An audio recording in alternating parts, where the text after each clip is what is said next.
Well, thank you, Alex. I was enjoying that introduction. Thank you. I'm glad to be on your show. I'm a big fan and have been for years, and I've watched your videos and listened to you on radio, and I'm always checking in to see what you're doing, and you're doing a great job. Before I got out of high school, I started a band with me and my sister and my brother-in-law and my football coach, and he played trombone, and we had a little family band. We played all over Texas. We played in Waco and West, and you know, places that we could drive to with a trailer.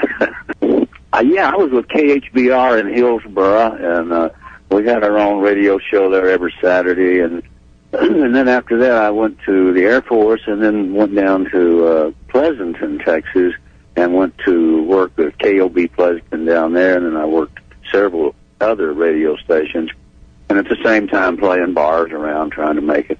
49 is when I graduated from high school in a band then.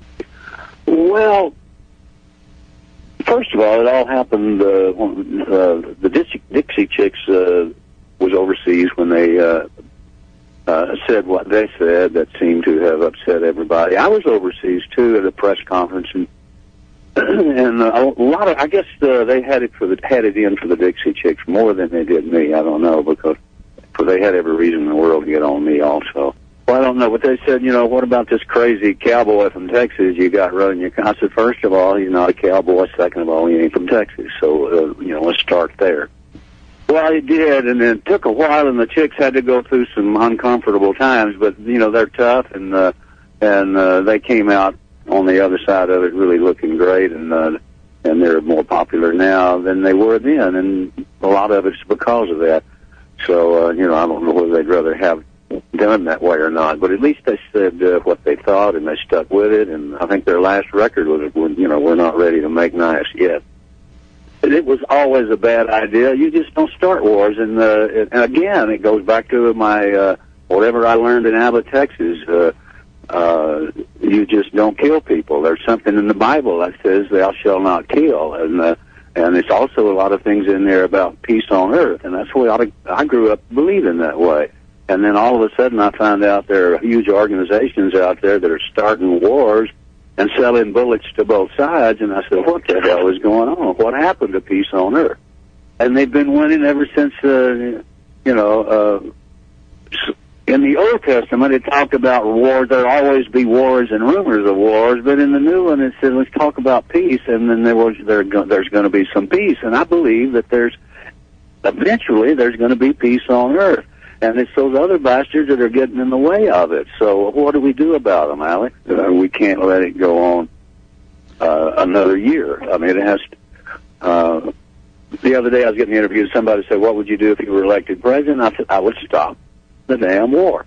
And it's just that simple. You stop that war, you stop the other wars that we're in around the country, and you go around the country being a peacemaker and stopping wars. I thought that's what you're supposed to do.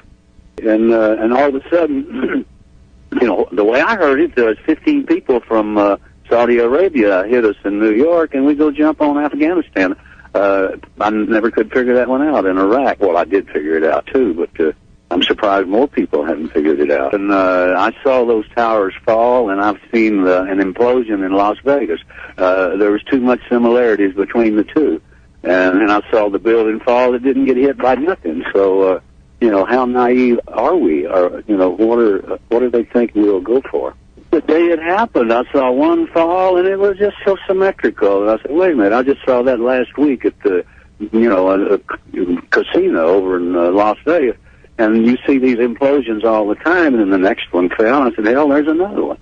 And they're trying to tell me that an airplane did it. And that's, you know, I can't go along with that. True story, I guess. I hate to hear it, but it's probably true. The fact that there are a few elite that are running everything, calling the shots, starting the wars, financing them all, I believe that. And what else they're doing, who knows? But that one thing alone is enough for us to think about how do we stop them. And as far as I can see, all those people attended the same meetings that you and the guys attended up in Canada. Am I wrong? It's not democracy either.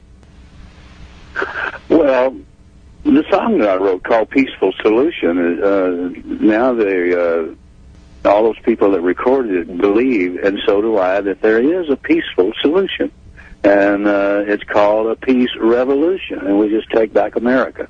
And we do it, vote it back, we do it, we make sure that the crooked ballot boxes are thrown away, we get a paper trail and everything, and make sure that good, honest people can get back in control. And that's the only way we're going to do it, is to just do it. You know what I mean?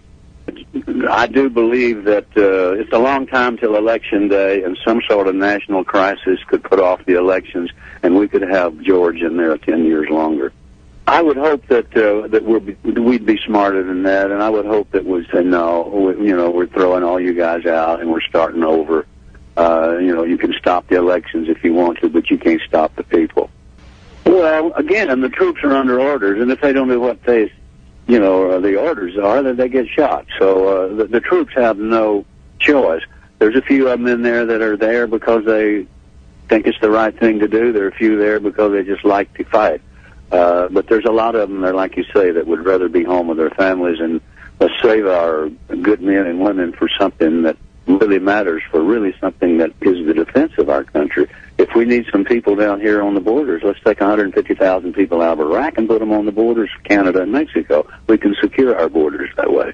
They're fighting over there because you remember the old joke about the guy that dropped a quarter and he was looking around. The guy said, "Where did you lose it?" I said, "I lost it over yonder." And he said, "Why are you looking over here for?" He said, "Well, call the lights better." I think that's why they're over there, the lights better. There's nobody stopping it.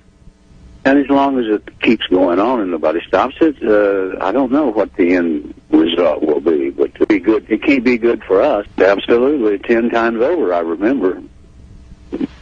And I'm not sure I want to get treated 10 times as bad as we're treating other people. So that just can't happen, because everyone is an individual. We all have our free will, and God give us the freedom to use it. So no matter where we are, what we're doing, if we know it's wrong, we should not do it. I don't know where you grew up, but I grew up with a lot of people who really are that you have to doubt if they have a conscience. And I know they're all over the world, so I'm not surprised that people, can torture, because I've seen it happen all my life in, smaller degrees. But there are just some people who are that way. They like to make the other person uncomfortable in whatever way they can. Yeah, I think it is. It's not money, it's about power. Oh, I like Ron Paul, but I think he's got the same troubles that Dennis had. First of all, there's not that much support. Behind him, he is growing a little bit, but I noticed his numbers had he come up in, where was it, Maine here in the last day or so, that he got quite a good, I like what he says. I still think when we get down to it, it's going to be McCain and either Hillary or Obama. I was hoping that Hillary had changed her mind. I was hoping Obama was all the way against the war. I don't know. Maybe public opinion can keep their minds where they need to be. Well, it's a no-brainer. You got to get rid of the voting machines because they're crooked, or they can be hacked, and we can't afford to have another election stolen. That's my question. What do we have to see in order to change it? Because we know it's crooked. Since I know zero about machines, it wouldn't be that hard for them to fool me. And it's done with pencil and paper. I get fooled with that too, but it's a little harder. It happened, and the next day I was somewhere doing a show, and somebody said, "What do you think about it?" And I said, "Well, first of all, when I get hit, I like to look around and see who did it before I start swinging at everybody in the room." And it kind of looked like what we were doing. We get hit over here, and the next thing you know, we're jumping on everybody in the town. So we got hit from Saudi Arabia. I think we have some questions that need to be answered from those folks. What does it take for us to realize that, we're having the wool pulled over our eyes one more time? Well, first of all, I knew that there should be, that it's the greatest killer on the planet is stress, and the best medicine is cannabis, and for some people. And it's a good medicine. So, first of all, there was no reason to make it illegal. unless you had an agenda. And the same thing with